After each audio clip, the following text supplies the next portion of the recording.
Hello everyone, আমি দীপিকা চলে এসেছি একটা নতুন ভিডিও নিয়ে। আসলে এই সময়টা হচ্ছে সবথেকে টাফেস্ট সময়, কিন্তু আমি এই সময়টা সত্যি কাঁদিনি, কারণ আমি জানতাম আমি যদি এখানে কাঁদি তাহলে আমার সঙ্গে অনেকগুলো মানুষের মন খারাপ হবে। আমি চাইনি যে আমি যাওয়ার সময় আমার সবথেকে কাছের মানুষ, যেমন আমার মা বাবা, আমার পৃথিবী, তো ওদের যেন চোখের জল না পড়ে, সবটাই যেন হ্যাপিলি হয়, হাসি মুখেই হয়।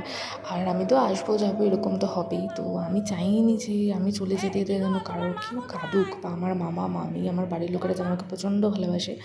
পুরো জিনিসটাই হাসতে হাসতে হয়, আর সেটাই হয়েছিল, কারণ একমাত্র আমি কাঁদিনি, তাই জন্য আমি পুরোটাই একদম প্র্যাকটিক্যালি নিয়েছিলাম। হ্যাঁ, তবে ওই বাড়ি যাওয়ার পরে আমার প্রচণ্ড মন খারাপ হয়েছিল। মানে এটা সত্যি যে যারা বিদায়ের সময় কাঁদে না, তাদের বোধহয় ওই বাড়ি যাওয়ার পর প্রচণ্ড মন খারাপ হয়, ঠিক সেটাই আমার সাথে হয়েছিল। আমার প্রচণ্ড মন খারাপ হয়েছিল ওখানে যাওয়ার পর।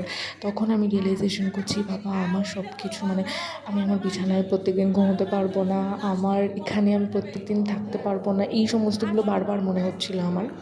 তো যাই হোক, আস্তে আস্তে সব কিছুর সঙ্গে অ্যাডজাস্ট হয়ে যায়, এটাই হচ্ছে নিয়ম। তো আমিও আস্তে আস্তে অ্যাডজাস্ট করতে শিখে যাচ্ছি, আর শিখেও ফেলবো।